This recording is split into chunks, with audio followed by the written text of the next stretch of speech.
Whether you're a skeptic or a believer, join me, Rob McConnell, as together we'll investigate the world of the paranormal and the science of parapsychology here on the X-Zone Radio TV show on XZBN and the X-Zone TV channel on Simul TV. Since 1990, the X-Zone Radio TV show has been the place where people dare to believe and dare to be heard. Together, we'll investigate UFOs, aliens, ghosts, Bigfoot, psychic phenomena, lake monsters, conspiracy theories, government cover-ups, the truth embargo, alien abductions, ESP, haunted locations from around the world, and so much more. With over 28 years of broadcasting and more than 4,500 individual guests, the X-Zone is truly a place where fact is fiction and fiction is reality, as evidenced by the credibility, integrity, and professionalism of the guests that we bring to our international audience. If you have seen a UFO, had a close encounter, seen a ghost, Bigfoot, lake monster, or a story that you would like to share or have investigated, contact me, Rob McConnell, by sending me your email to xzone@xzoneradiotv.com, or you can call toll-free 1-800-610-7035, extension 143, and on Skype, X-Zone Radio TV. For more information on the X-Zone Radio TV show with yours truly, Rob McConnell, visit www.xzoneradiotv.com or www.xzonetvchannel.com or simultv.com and xzbn.net. Until next we meet here in the X-Zone from our broadcast center and studios in Hamilton, Ontario, Canada, always remember, X-Zone Nation, keep your eyes to the sky and your heart in the light.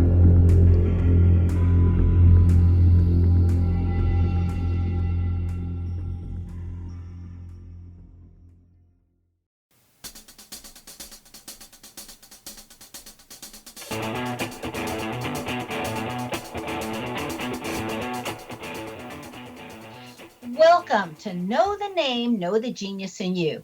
Now, Albert Einstein once said that everybody's a genius. Why would one of the smartest people on the planet declare that everyone is a genius unless he knew that to be true?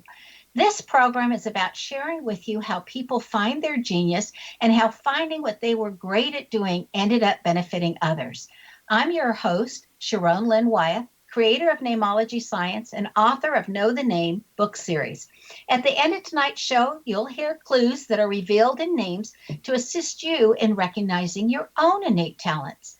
Now, our expert tonight is Rachel Kaplan. She's developed her genius in the area of healing emotional wounds.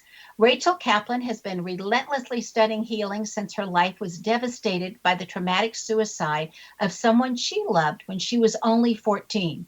Her personal pursuit studying healing modalities led her on an international mission to study the methodologies of the world, focusing on both the spiritual practices of Eastern religions and the cutting-edge Western psychological approaches, as well as everything she could find in between from books and from studying with other people. She's a longtime yoga practitioner and teacher, as well as a seasoned psychotherapist in the San Francisco Bay Area. Now, after 25 years of studying various modalities and successfully working with students and clients, Rachel simplified the single most important emotional tenet for deep core psychological healing. Having guidance learning this fundamental tenet for a high emotional quotient is as important as having guidance during potty training. Now, Rachel created her new podcast, The Healing Feeling Shit Show, to assist grown-ups so they can achieve happiness, technically called emotional resilience. Now, welcome to Know the Name, Know the Genius in You radio show, Rachel. Thank you so much. It's great to be here. Rachel, you often state that what you do is emotional potty training for grown-ups. What does that mean? Right. Well, so when we were young, when we were infants, and we learned to go to the bathroom, right? We learned that at first we started in diapers, and then eventually we were taught so that most, I'd say, functioning adult knows that, they will get a signal from their body. And at that moment, if you have to poop, you basically understand that there's only one thing that you can do that will make you not have to poop.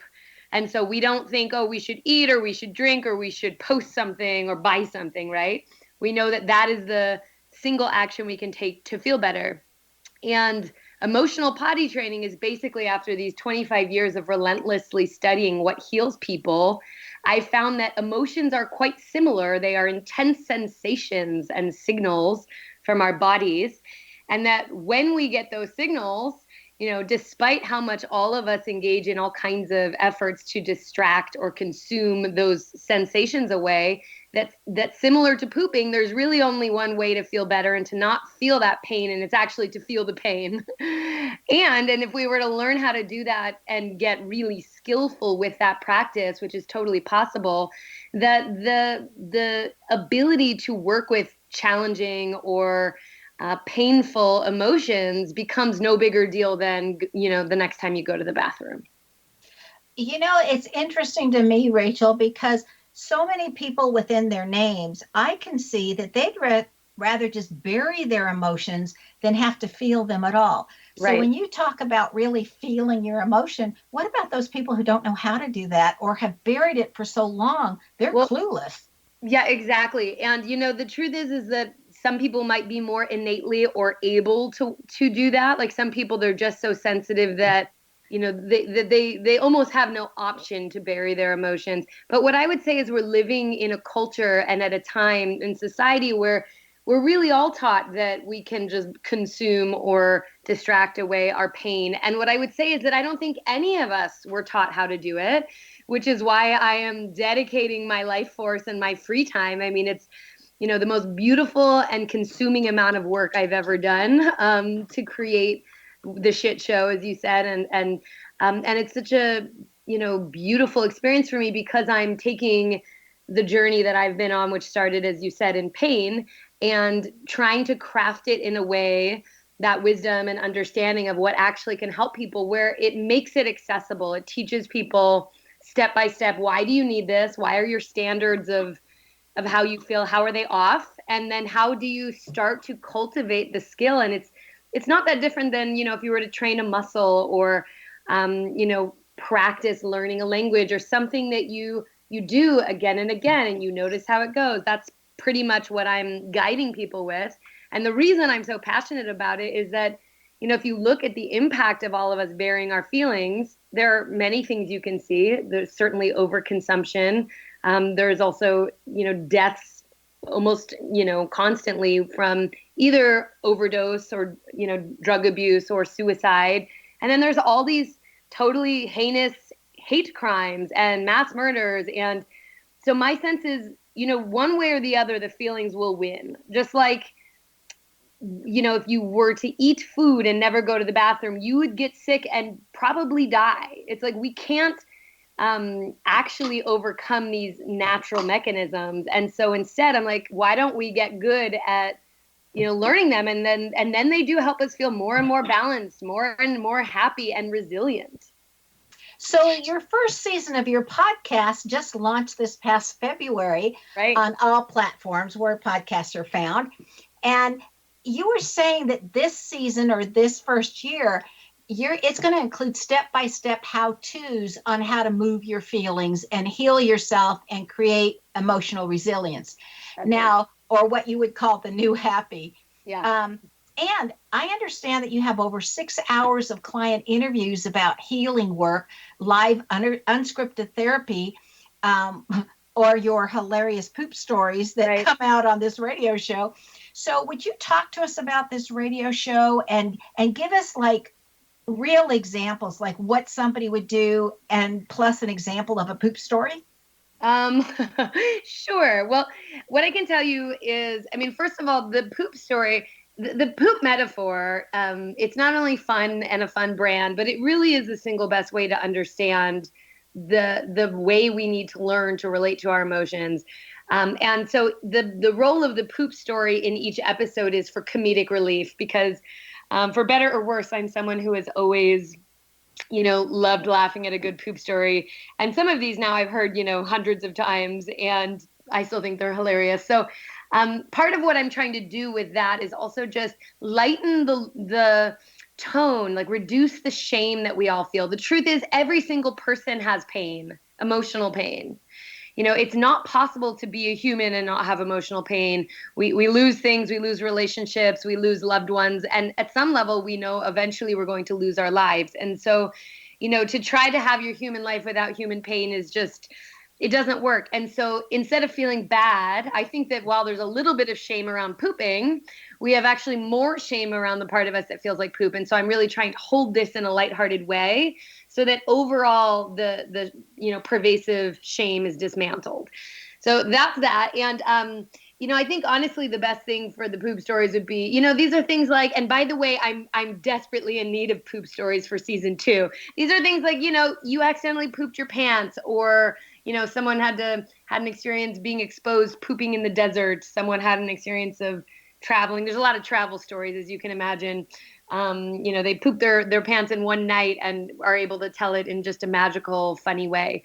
So I'd love to get your poop stories for your listeners. And it's a great use if you ever end up accidentally pooping in your pants or something, something funny and unfortunate happens, where to send it. And I'm sure you'll ask me that later.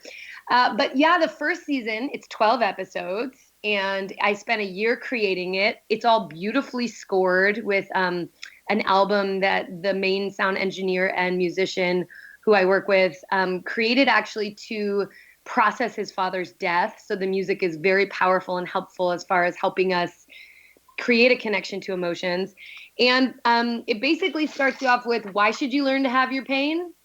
How did we get so wounded in the first place? Like episode 2 and 3 is how do we get wounded? And then how do we create a relationship with the wounded part of us that actually heals it? Episode 4 gives a memoir style account of the suicide of my first love, just to have the listeners understand what is possible to overcome. Episodes 5 and 6 kind of do a breakdown generically. How do you learn to feel your sensations in your body? Like one of the things I call emotions are clusters of intense sensation rolling in squads. So it's like, that's what, if you feel angry, you might feel heat. You might have a lot of surging of blood to your limbs or your forearms. You might feel tension in the jaw or tension in the fists and the hands. It's like, that we call that anger. We learn to identify that as anger, or some of us do, but really it's a physical cascade of experience. And so episodes 5 and 6 really teach people, how do you start to become connected to that physical experience? And then episodes 7 through 10 are really fun. They each break down one of the core emotions. So anger, grief or sadness, fear, and then shame.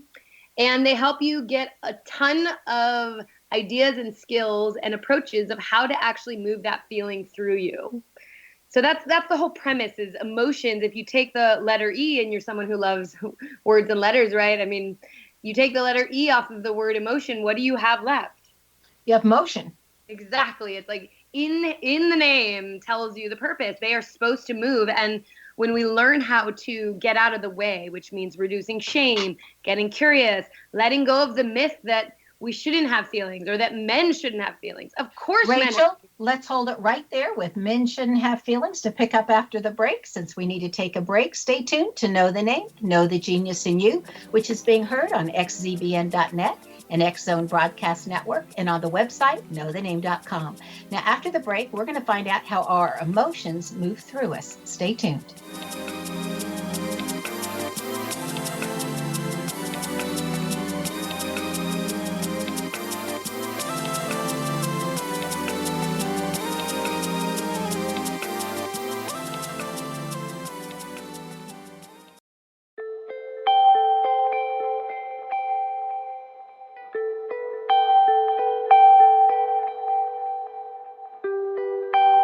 It's hard to listen to the news without realizing we're living in volatile, unprecedented times. Yet never has there been such an opportunity to transform the human condition. As old structures fail, where can we find the guidance to co-create a better way? Find Your Path Home is an ever-evolving, leading-edge information, education, and healing resource center designed to support and guide you on your path to unity and enlightenment. Based on sound principles employed by shaman worldwide, we provide techniques that can support you through the current transitions. offering online shamanic classes, international long-distance shamanic healing sessions, complimentary Mission Evolution radio episodes and Stairway to Heaven TV vignettes, seminars, retreats, and much more. All of this can be found on findyourpathhome.com. So I was watching the X Zone TV channel last night when I was abducted by aliens, and they kept repeating to me over and over again, simultv.com, simultv.com. What's simultv.com? That's what I asked them. They had it written on the side of their UFO. How do you spell that? UFO. No, I mean simultv.com. simultv.com. simultv.com. Right. simultv.com. Interesting that you were abducted by aliens in a simultv.com UFO last night. Oh, yeah? Yeah. Now that you mention it, I remember now last night I was awakened from a deep sleep. My great-grandmother was standing there. She said she'd come from the hereafter to tell me about simultv.com. She even spelled it out for me. simultv.com, sonny boy. simultv.com. simultv.com, sonny boy. Wow. Yeah. Guys, you'll never guess what my psychic guru just told me. simultv.com. Exactly. Are you guys psychic too? Of course. We all know about simultv.com. simultv.com.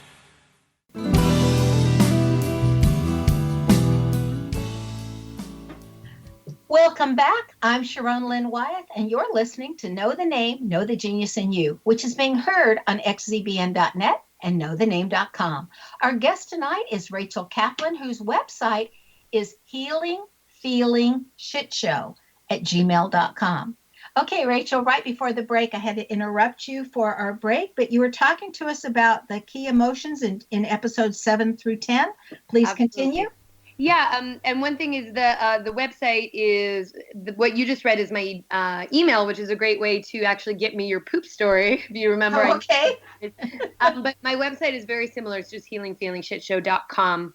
And just so you know, if you look for this podcast where you learn how to have your feelings move through you like a good poop, you need to make the I in the word shit an asterisk, because in the end, iTunes wins. And if they say don't swear, I don't swear. So what I was saying was that, that feelings move. If you take the E off of the word, you get motion. Emotion, boils out to motion. And so a lot of the work is actually getting out of the way. And I was saying that, of course, men do feel.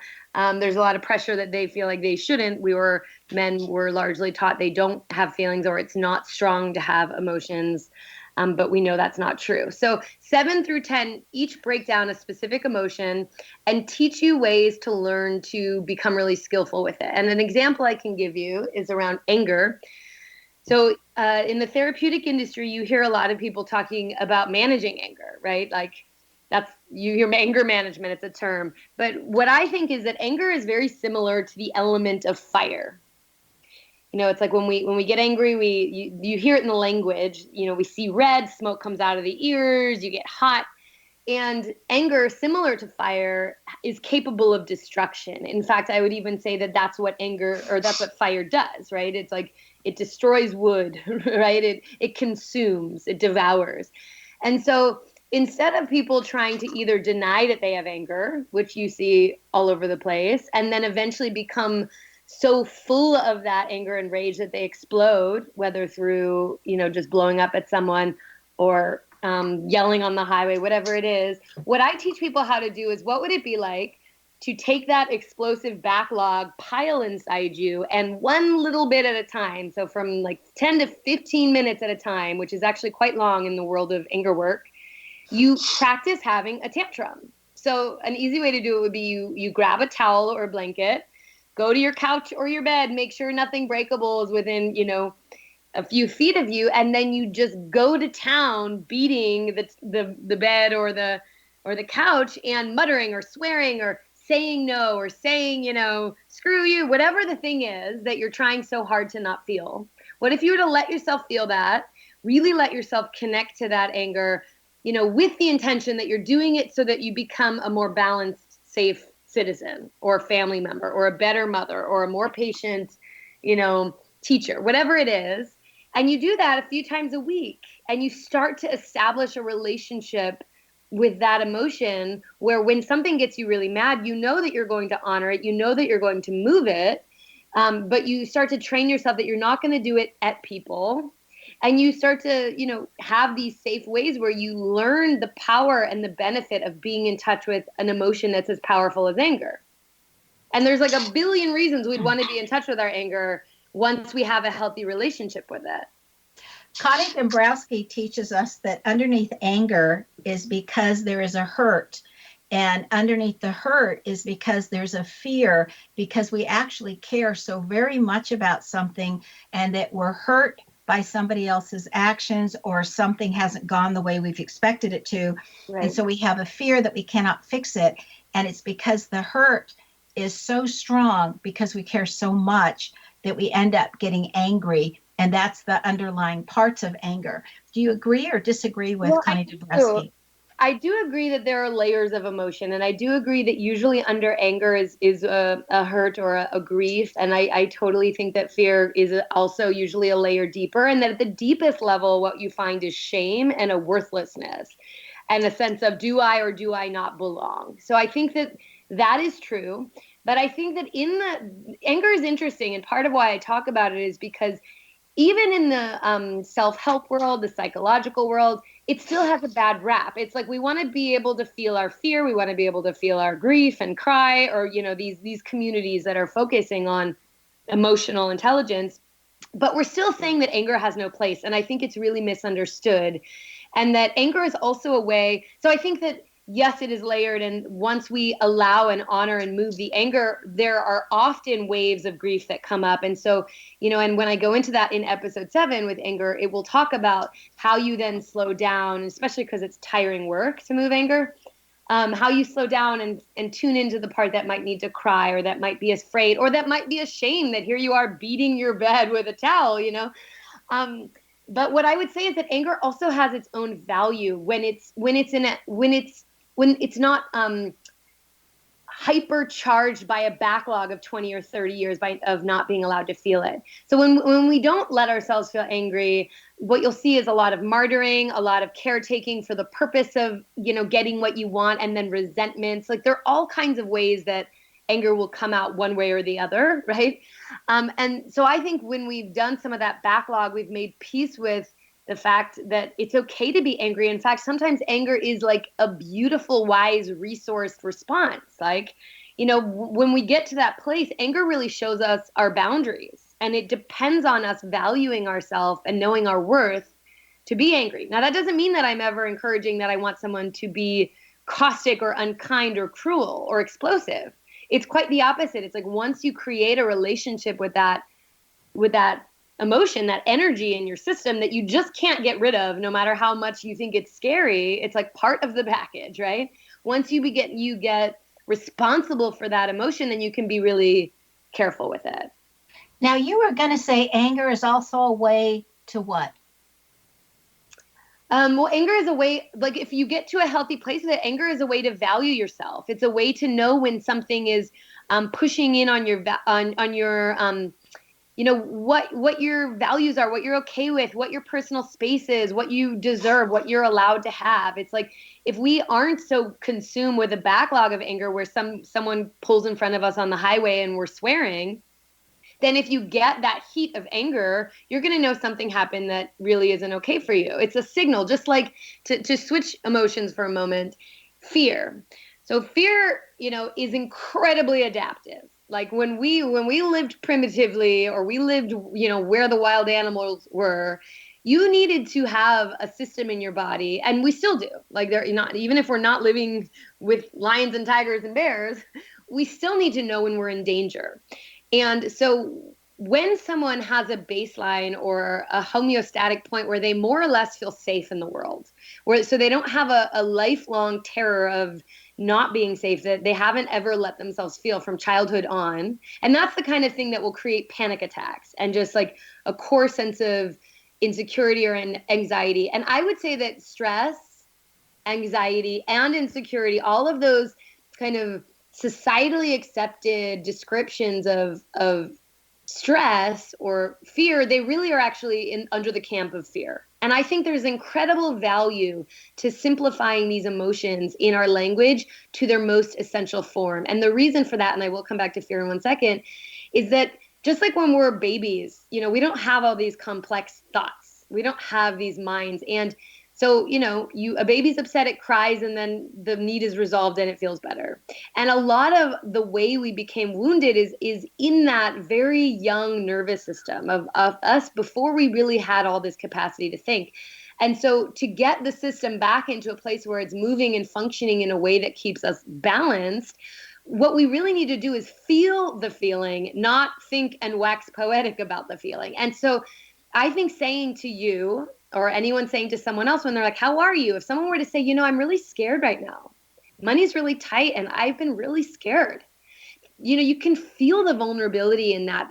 There's a way it's so close to the actual experience. And instead what you hear is we talk about stress. We talk about, I'm anxious, I'm busy, I'm stressed. So at any rate, just to come back to the last piece about fear is that, in a system that has done some of this backlog work, and I like that backlog includes a word that references poop. Like, we talk about logs. It's like we get pretty constipated when we try to not feel our feelings, as you were referencing early on. Everybody buries it, right? So if you have this, baseline of terror that you've really never learned how to support or how to release, you're going to feel unsafe all the time. And so that system in our body that helps us survive in danger is no longer operating in a useful way. It's like every stick we see is a snake, right? And so when there's actually a snake, we may or may not know it's any different than all those other moments that something felt like a crisis or felt, life-threatening. And so we want to get our systems to a place where we've dealt with some of that fear and we feel basically safe in the world. And then when that happens, then that flare up of what fear feels like will actually be a signal that we really want to heed. And that's how this work leads to the great things I'm saying it leads to. And I haven't even told you how great it gets. I mean, emotional resilience, the reason I say it's so great is that, happy is fabulous. We all want to be happy. But, life, like I said, it surprises us. There are losses. There are always challenges. And so what is deeper than happiness, though it has a lot of happy involved, is knowing that no matter what life throws at us, we can handle our feelings. We can support ourselves through whatever comes. And so we get really brave and really self-trusting. And that is the resilience I talk about, emotional resilience, which I think is better than happy because it enables you to be who you are. I think that's a very valid point, and we need to take another break. Stay tuned to Know the Name, Know the Genius in You, which is being heard on xzbn.net, an X-Zone Broadcast Network station, and on the website, knowthename.com. Now, this show is dedicated to helping other people enhance their own personal EQ, or emotional quotient. And after the break, we're going to find out more about some of the different ways that Rachel has assisted people. Stay tuned.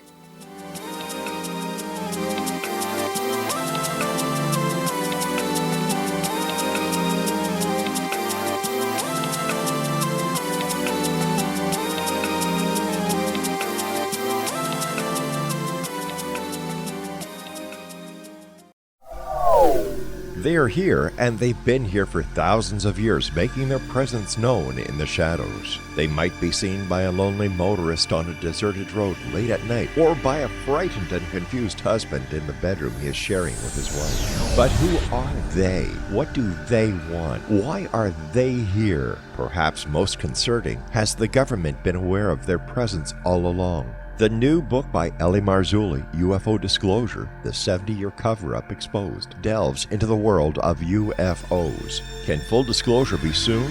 Order now and receive a free hour and 37-minute DVD on the UFO phenomenon. UFOs are real. Get both the book and the DVD, a $40 value, for only $19.99. To order your book and DVD today, go to lamarzulli.net. That's LAMARZULLI.net. Rob McConnell here, presenting an overview for Nicholas Paul Jennings, author of a fascinating book, Amen. It presents facts revealed by Egyptologists, facts that enable us to understand why Amen is the beginning of creation of God. It provides recommendations for religious leaders of the major religions to unify their beliefs and teach the Word of God. Love one another. Amen informs people how mankind conceived God. It was the Egyptians that developed the concepts of a soul, a hereafter, and Son of God. And finally, After the worship of many gods, they conceived the belief in one universal God, the maker of all there is. For more information, visit www.futureofgodamen.com. That's www.futureofgodamen.com. You have heard of the X Zone? Now watch it on Simul TV, plus 500 video games, live TV channels, free video on demand, worldwide, and more. Does this sound like tomorrow's television? Well, it is, but you can have it today, right now. It is Simul TV. Simul TV offers what the others only wish they could provide. 15 exclusive channels like X Zone, sci-fi, and horror. We are worldwide. No other provider offers that. 500 built-in video games. No need to have an extra expensive system. We have them included. Free video on demand. Live streaming events from around the world. Interactive online network, and much more. Tomorrow's TV today. Simul TV. Sound too good to be true? Well, it's not. You can have Simul TV today. Sign up at simultv.com. Do it today.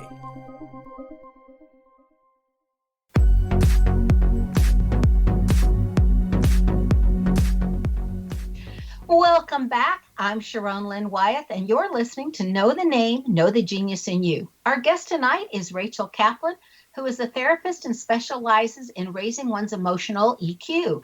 She can be reached via her website, healingfeelingshitshow.com. Again, that's healingfeelingshitshow.com. Now, Rachel, you pursued Eastern religions and spirituality living in both Nepal and India. So before we get in there, since I've been to both Nepal and all over India, I just want to know where you've been in those countries before I start asking questions. Well, I mainly lived in Nepal, so I was in Kathmandu probably about 7 or 8 months, and then I lived in a very rural village where they, didn't speak English. So it was 3 hours to the nearest phone, and they had seen 2 white people previous to us coming and living there for a month. But mainly in Kathmandu, and then India, it was more of extensive travel than living. But I've been, Bombay, Igatpuri, Delhi, Varanasi, not so much the south, actually a little bit, but a little bit all over India. It's so big. Yeah, it is. That's why I was saying most of what you were naming was in the north. And I think the north and the south are so different one from another. Where all over India, staying at different ashrams. In Kathmandu, I thought it was very interesting how when they wanted to protest something that the government was doing, what they would do is they would get a whole bunch of cars together and they would just go park in an intersection and cause traffic to jam up everywhere. Right. And then they'd hold up big signs so everybody'd say what the problem is and they'd see all the signs. I thought it was a really ingenious way of protesting something in a nonviolent way. Yeah, anyway. And they call those bunts. Yeah. I actually was there the year that the royal family was massacred. So it was kind of an intense moment to be there. I had just left, but quite the year. Yeah, it sounds like it. So what did you learn from being in India and Nepal other than how to communicate when you don't speak the language? Right. Well, I actually do speak Nepali. Oh, fabulous. Yeah. It was a study abroad program through my university. And so it started with 200 hours of learning Nepali. I'll say that's not so practical now. I like to joke about how practical it is, but I can order in a restaurant and talk to the people in the stores.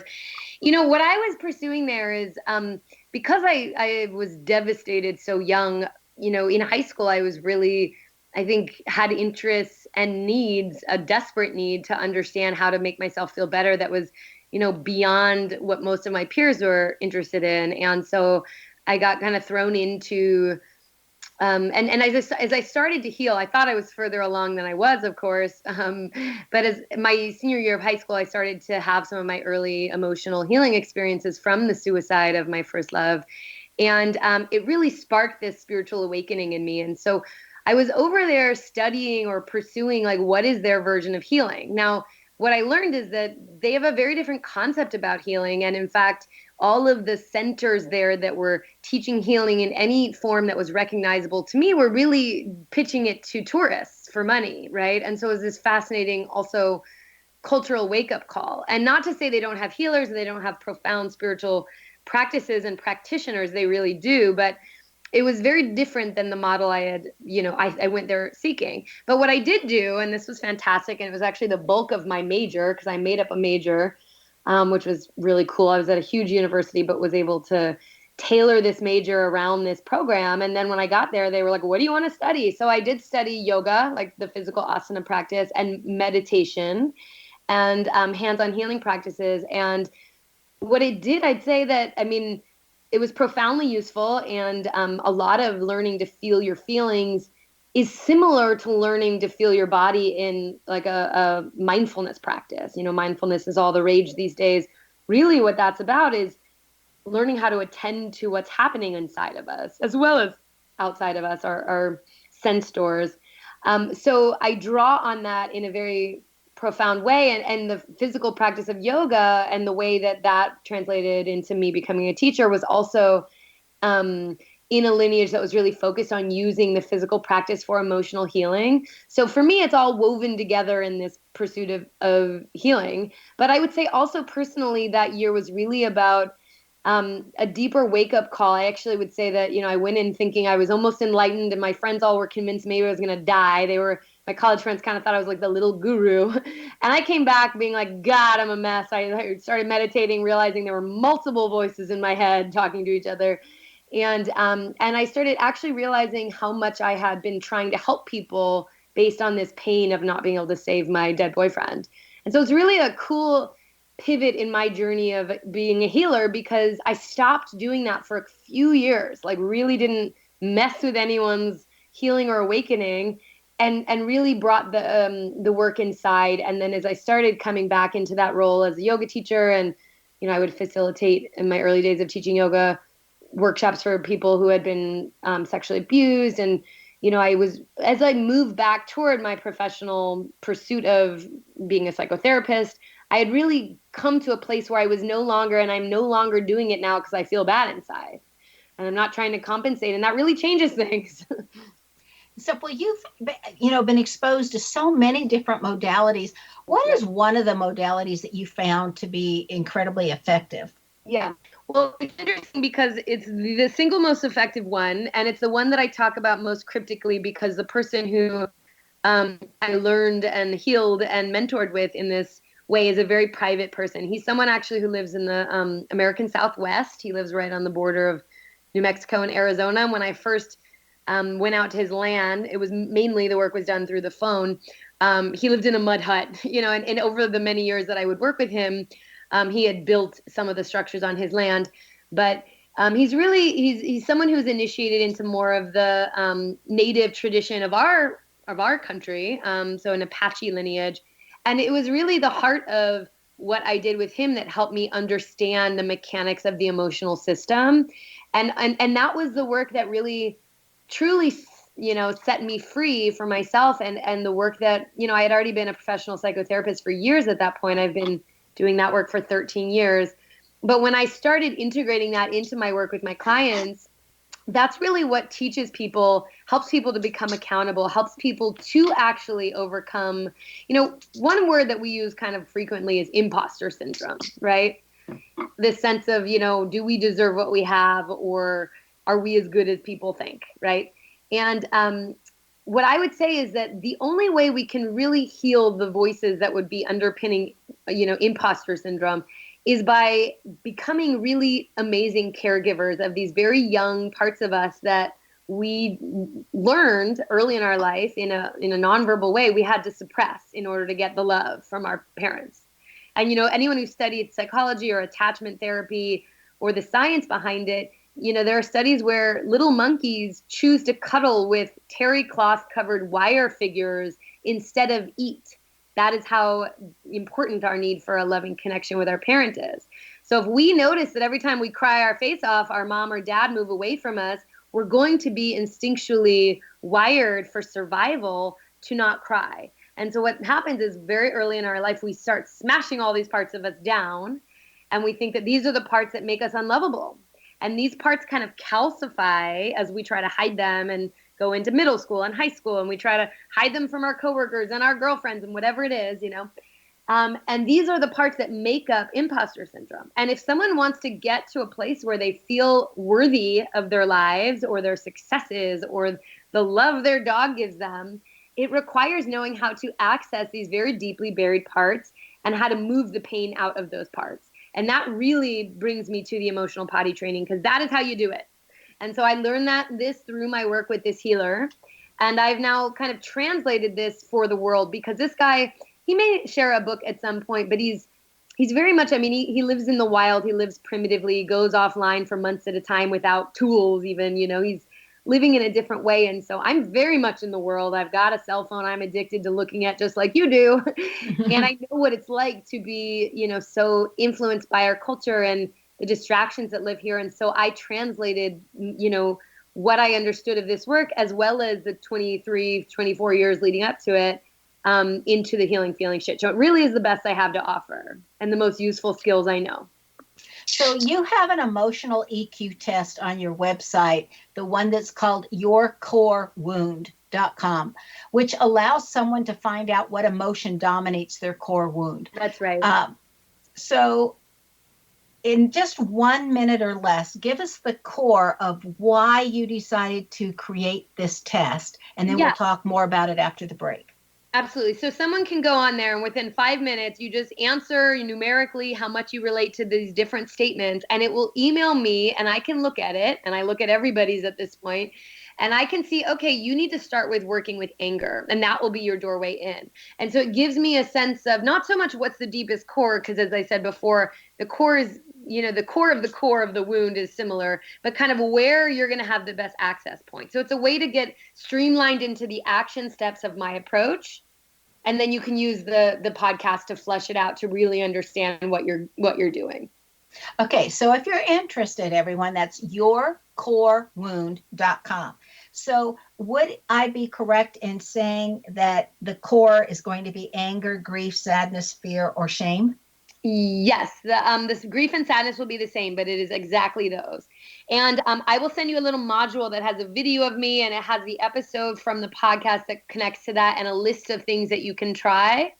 And so you'll get that, and you can just check it out and see if it resonates. All right. So we need to take our last break. Stay tuned to Know the Name, Know the Genius in You on xzbn.net and knowthename.com. Now, after the break, we'll find out what Rachel has in her name that has assisted her that you just might have in your name as well. And as well as we'll find out how to best deal with change. Stay tuned.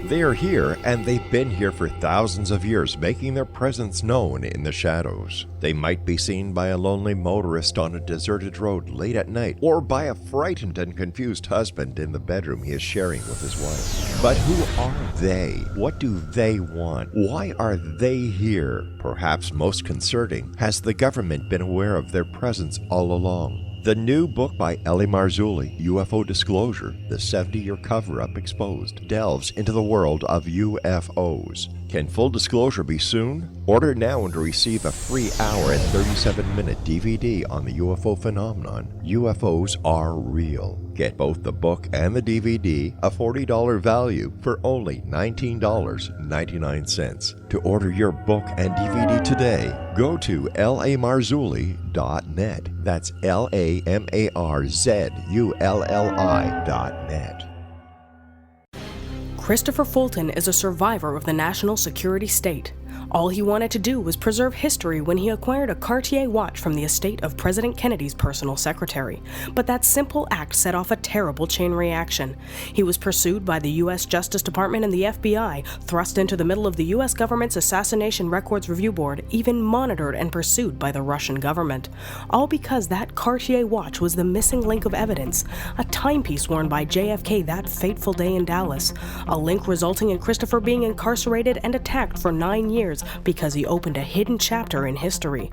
The intriguing journey outlined fully in Christopher Fulton's memoir, The Inheritance, is available now through TrineDay.com or Amazon.com. The Inheritance, Poisoned Fruit of JFK's Assassination by Christopher and Michelle Fulton is a must-read, an incredible tale of how easily our own government can overrule justice. The Inheritance, Poisoned Fruit of JFK's Assassination.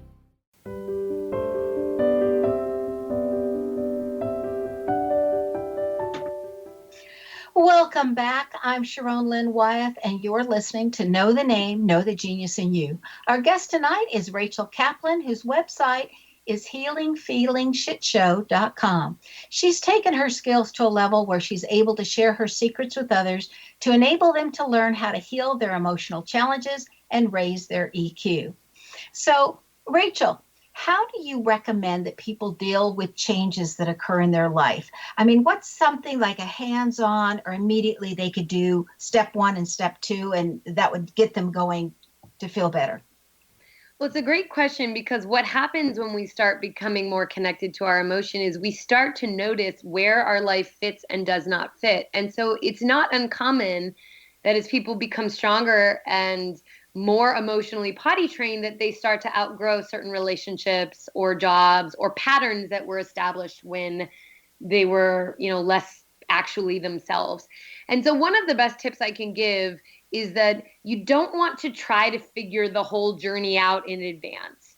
A lot of times, and for me, this was actually part of my journey, was I ended up leaving a marriage at the crux of this. And this was this work I did. And, there were times years prior to leaving where I would think about what if the marriage doesn't last, and I would feel flooded with shame. And, that had a certain impact. It kept me in longer. It kept me trying longer. But I would imagine all the things that were going to go wrong when that happened. Well, by the time I actually realized I actually needed to leave my marriage, I wasn't the same woman. I was really strong, and I, didn't have the problems I imagined having months out. And so I say, if you're going through changes, you really want to look at that day, that month, that week, that year at max, and really look for what is the current challenge you're facing, and how do you support the fear inside you. Whenever we're future tripping about a change, what is a safe bet is that you're afraid. And so you want to do the work with fear of how do you move fear. And that might be something like you turn on loud, strange music, and you dance and you kind of twitch and you shake. That's what animals do when they're afraid. They shake. So it might be that, or it might be that you wrap yourself up in a bunch of blankets and you feel how helpless and scared you are, and you try to cry because that's how you feel. So you deal with the feelings, but you don't believe your thoughts, and you take it one step at a time. So how do you recommend that people lessen or reduce emotional pain that is long-lasting or very old? Well, I've spoke to it a little bit. It's basically like, your job is to start turning, at the most simple essence, it's to turn toward yourself and your discomfort, the sensations that feel uncomfortable or painful, instead of away. And instead of trying to get away from them. So when you notice like, oh gosh, I feel a little nervous, instead of getting a drink, you might be like, okay, let me sit with this for a second. Let me place my hand on my chest. Let me get curious. Where is the most intense cluster of this feeling? Let me breathe into it. Let me give myself permission to feel afraid. And then once you start establishing that curiosity and that permission to feel as you feel, then you can start creating a relationship with the parts of you that feel like that have been holding the pain for so long. Whatever you think would have made your friends leave you, or your parents leave you, or your partner leave you, you can start to incorporate that part of you into your life, figuring out who does it like, what does it need to eat, what activities make it feel good versus feel bad. So you start shaping your life around the part of you that you've been hiding from. And then through that practice, there's a saying in Gestalt therapy that is, contact is curative. And you see this with children. Children want attention desperately. Even dogs. It's like, they just want to be seen and, attended to. And so when we start paying attention to the parts of us that we have formerly assumed made us wrong, bad, or unlovable, when we put them front and center and make them VIPs, then they start feeling stronger and they start to integrate into our adult selves and our resource selves. And they start to be able to take in that we're no longer 6. We're no longer living in a house with a really scary dad. We're safe now. We have our own resources to take care of ourselves. And then you do the emotional potty training work. Then you learn, how do you actually move out all the feelings that part of you has been carrying. And that's how you heal. Well, you make it sound easy. So it's really not easy, but it's way easier than what everyone's trying to do by trying to avoid that. Everyone, come on, we already figured it out. Like, no matter how many sweaters, how many drinks, how many, likes on Facebook, that feeling returns. And so there's a much deeper, more sustainable way. And it does take some practice, but it's totally doable. Just like pooping in the toilet, flushing, washing up afterwards is doable. So we've talked about how you are very good at assisting people to get rid of that pain and whatever, but have you noticed what the basic causes that cause the emotional pain and why it gets buried in our body in the first place instead of it just rolling off our shoulders like, water off a duck's back? Yeah, the reason is what I was saying. There's a few pieces. The way I'll speak to it, which is I try to speak to what I've earned myself. I will say, that, and I think I have earned my own perception of our society, but I don't live outside of it. And so I'm careful to not be too critical because I'm so much a part of it. But we live in a world that is not balanced. We don't, the relationships are like, for instance, we're all pretty, at this point, there's an immediacy to what we want and what we feel like we deserve. Amazon Prime is an example, and I use it, right? It's like, you want something, you get it the next day or that day. And so, and there's a way that, most people in our society, there's a way that we haven't been forced to learn how to contribute to our well-being the way we might have at an earlier time where we were living more in touch with the earth or the elements. It's like we turn on a light switch. We don't necessarily realize where that's coming from. We go to the grocery store. We have no idea of what it took to grow the food or to hunt the animal or grow the animal, raise the animal. And so there's some piece that I think we're just living at a time where there's such a profound imbalance happening. But beyond that, and more deeply than that, and I think, something that's been in our systems in a timeless way throughout whatever society you're looking at, is that we are wired, because we're so completely dependent as infants, we are biologically wired to need secure attachment. And we're raised by humans. We're raised by flawed people who had parents who were even less emotionally liberated than our parents were, right? And so there are all these subtle and not so subtle ways that we are taught that if we do certain things or express certain things, that we won't get love. We won't get that secure attachment that we need so deeply. And so that is how I think we start to contort around whatever and whoever we thought we had to be in order to keep those connections safe. And one thing, it's probably my favorite, the last thing I'll say about this is one of my favorite theories in the psychological training I've received is, that if you think about a child who is dependent on the parents, even if there's horrific neglect, even if there is abuse, physical or emotional abuse, that child is so dependent on those caregivers to survive that they basically have two choices of how to perceive what's happening to them. One choice is they can realize they're innocent and helpless in an unsafe, unfair world. The other option is that they can, suddenly there's an echo. I don't know if you hear that. Yeah, a little bit. Go ahead. The other option is that they could, think that they live in a fair world and that it's actually their fault. And if they're just good enough or they do whatever they need to do better, that it won't happen. And the most adaptive thing for a vulnerable child to assume is true is actually that it's their fault, because it's so unbearable to think that there's no justice, there's no safety, and the person that's feeding you and keeping you alive is also causing you pain. And so however we were shaped by our parents, it's also really, really adaptive and normal. And of course, we thought it was our fault that we were too emotional, or we were too needy, or we were too loud, or we were too sexual, or we were, dumb. Whatever the thing we thought made us, wrong or bad was, we think it's our fault.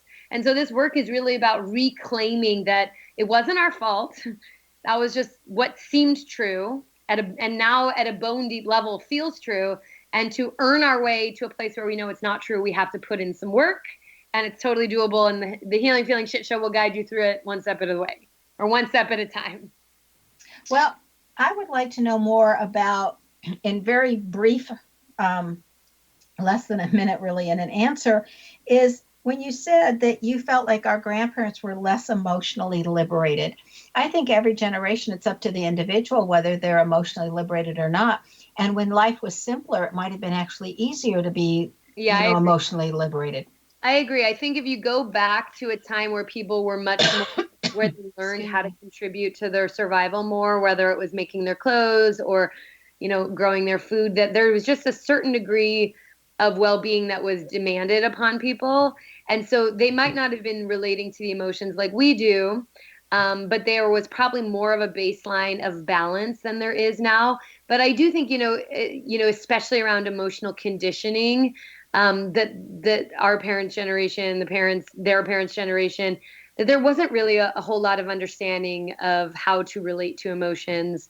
And that I do think that this current generation of kids, you see just so much more freedom in how they're expressing their genders, how they're, like boys and young men really rejecting some of these some of that could be that they're relating to ideas differently, and yet emotions, I think, since we've always been human, have always, people have always related to emotions. And I want to thank you, Rachel, for taking your time to join us. Definitely been a pleasure having you on the show. It's been great. I'm really honored to be here. And I'm so curious about what you do. Does that still happen or no? Yeah, it still happens at knowthename.com. So be prepared, be surprised and pleased if you get to experience Rachel Kaplan's work on her website again. Now, Rachel's name excels at having a strong sense of self. This appears in the letter combination EL. If you have an EL in your name, then you too have a strong sense of self. Do you know where your genius lies? I'm Sharon Lynn Wyeth, host of the radio show Know the Name, Know the Genius in You, which can be heard every weekday at various hours right here on xzbn.net radio and X-Zone Broadcast Network and on knowthename.com. And if you wish to learn how to read a person's name or to know more about your own name and how your name reveals your purpose, talents, and challenges, visit the website knowthename.com and give yourself the gift of a session. It's easier to live to your best and highest when you know what your name means. This is Sharon and Wyatt signing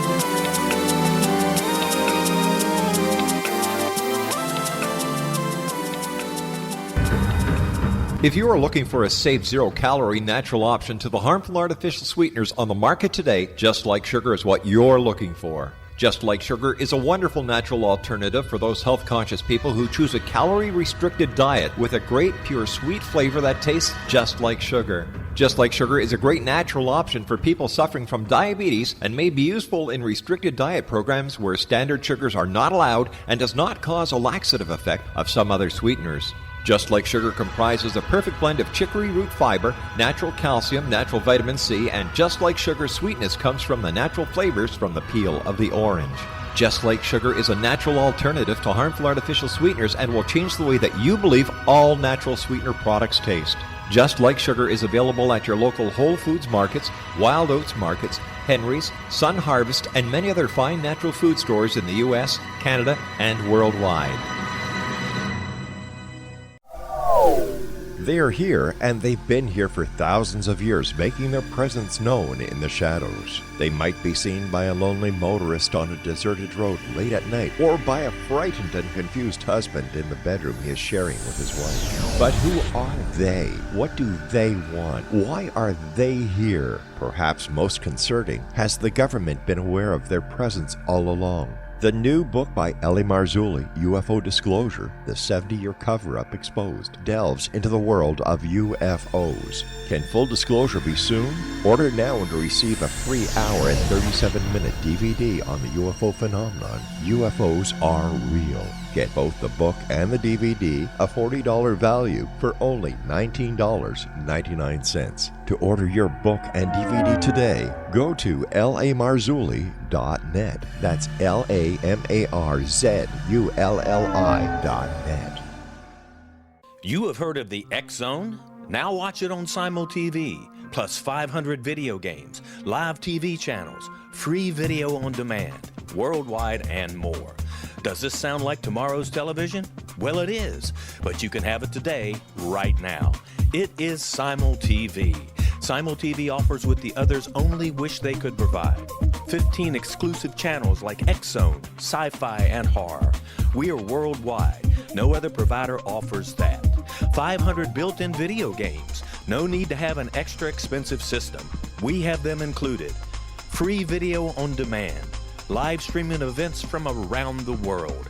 Interactive online network, and much more. Tomorrow's TV today. Simul TV. Sound too good to be true? Well, it's not. You can have Simul TV today. Sign up at simultv.com. Do it today.